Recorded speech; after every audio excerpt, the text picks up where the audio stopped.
All right, so thanks for joining me. Today, what I want to do is go ahead and take a look at doing a bullish butterfly, and we'll go ahead and do that on coin. It's been selling off lately. Keep in mind, it's just an idea and trade strategy for you. I'm not recommending anything here. And if you do want to go ahead and get some insight, you want to work together, definitely check out the mentoring one-on-one section here on our Traders Fly website, where I typically work with people. Sometimes it's just a single session or two, and other times 3 to 6 months. So everybody's a little different. You can go to that coaching section at the top there. And then once you're there, you can choose single session or mentoring. All right, let's get started. We're going to go ahead and take a look at here coin. You can see the markets are still selling off. So coin is not doing so well. So we've kind of had this downward move, pretty significant and dramatic, you could say. And we've got a lot of selling pressure there coming in, along with a lot of the other market. But what you could say is maybe it's overdone. Maybe it's overshot. Maybe there's a lot of short players in the mix. And what if it pops just a little bit? We don't know. So what we could do is take a little bit of a different bet, and we can go ahead and go into coin, doing a little bit of a bullish butterfly, and that is being a little more contrarian. Now, as I look into this, I probably don't want to do anything like 8 days or 15 days. And you might say, well, why not? Because what if it continues to keep going down, and then I don't have enough time premium in there, or not enough time for it to actually play out and work out well. So instead, what I want to do is try the trade a little bit longer in date and duration. So maybe 22, maybe 29 within a week or two. I'm thinking it could pop. So if I do a 29-day trade, that gives that chance for that trade to kind of work out. Now, one thing I will say is that the butterflies need some more time to mature, so they don't really profit a lot until more closer till expiration. So choosing the right expiration is ideal with a butterfly, but since we're going to make it a little bit more bullish, the deltas should help us out a little bit there. So what I'm going to do is I'm going to look at about a 29-day move here, and I will go out to, here's our deltas, maybe about a 30 to 20 delta. Okay, so a pop there. Now, even though I choose, let's say, a 20 delta, remember, it doesn't have to go there. It could just go to the 80. I'm just looking for probability of touching. I'm not actually looking for it to expire. So what I'm going to do then is right click, go to buy. I'm going to go to a butterfly. And now what I'll do is right click and analyze the trade. I'll bump it up to about 5 contracts for now, and I'll spread, let's see here, change it to float. And now I've got kind of this butterfly, and you can see, man, this thing is like way off. And it's just because chances are they don't believe it's going to happen. So let me go ahead and do the probabilities even further here, because right now, if we look at coin, at the big nasty selling just recently, what we're down like 60% fairly quickly. So going to 100, probably not likely, you know, and you're just looking at it and saying, man, that's just super far. So now what I could say, okay, well, maybe it won't get back to where it was. Let's say that sentiment's going to be pretty nasty.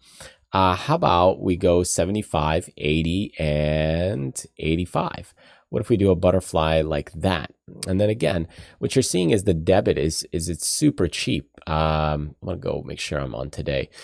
So you're noticing this debit is really cheap. And now what you're saying, okay, well, it still might not get there because we're already down quite a bit, 80.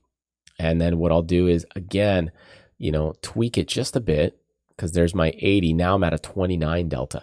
What if I go more to about a 70 delta? Because my issue here is if it starts actually moving into the 65, you know, a 10% pop, you know, it may not work out as well. Meaning I've got a lot of range, and these two lines, 10% pop up or down, that's pretty significant. So let's go another 5 points. And that's kind of what I'm looking at. It's like, okay, I'm feeling out the trade and seeing, hey, where is it that they're starting to kind of trade a little bit more actively, where prices seem to be a little bit more in range and in line. And I'm also watching this theta to make sure I don't have too much of a negative theta. So I think something like this is like a super cheap butterfly. Like looking at it, you're risking about $175. And if it actually pops a little bit and then continues to move up, what you could do is take it off here for maybe a $40 profit on, $200 or so of risk. Again, just depending on the contracts, depending on where you're looking at it to move. If you think, hey, I think it'll keep going down kind of thing for a little while, what you could do is bring it in even closer to where, hey, right now we're at 55. So bring that short strike to maybe 65 and then kind of wrap it around that range and just keep bringing it in a bit. So even this one it's quite significant. So let me try a 10-point wide real quick, and that might be even kind of better right there, because now I've got a little bit of theta, and if it just starts popping a little bit, that might be better off.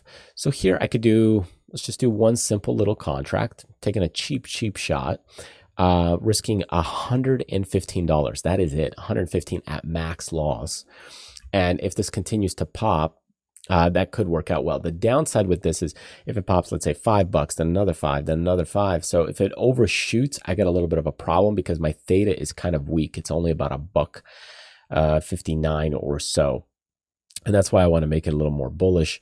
If you think, hey, if you're a little more aggressive on it, you could do that 10-point wide on a 10-point wide, but just 5 points later, or further out, and you still have positive theta there, or basically no theta hit, and it just gives you more room on the upside. So that's kind of what I would do right now, is if I'm looking for a little pop in the next 30 days or so, because you're in this trade for 30 days, and if it starts going against you, you're pretty much looking for either a max loss, or if it gets down to about more than half, 60-70% of your max loss, so that's about a $70 loss, then you would take it off. But that would have to go down somewhere around that $30 range, or a lot of time decay would have to happen, because as time decay continues to kind of kick in, what you'll see is if you're way over here, that's when you get about that $70 loss. Otherwise, if it just stays there, you could actually be profitable, and you could actually be okay here. So anyways, that's a construction for you and a little bit of an idea. Could just pop that in there in one of the trades, and again, just $100 here, $100 there. That's all we're looking to do, is just kind of spread out that position to make sure that we're not over allocated or have too much cash in any one trade. And just wanted to show you a little butterfly example here on coin. I know this one, a lot of people are trading, and they trade it quite heavily, but there's a lot of bearish volume. So if you're saying, hey, I want to take a bullish bet on it, doing it with a butterfly spread is a little bit of a cheaper alternative and much more cost effective than just outright selling vertical puts or doing calls on it or something to that effect. It's just much cheaper. You could take a $100 bet and look to push it into those higher prices if it touches, because we're playing the probability of touching. Unfortunately, if it moves like within 1 or 2 days, then you do have a little bit of a issue or problem, because it could probably overshoot and you didn't get enough of that theta or time decay. Anyways, I hope that helps, gives you a little bit something to think about. So truly appreciate you joining me here today. Don't forget, if you want to take a look at the mentoring and coaching one-on-one sessions, check out the Traders Fly website. Other than that, enjoy the rest of the week and weekend ahead, and I will see you next time, or maybe in one of my live classes or webinars. Thanks again. I'll see you then.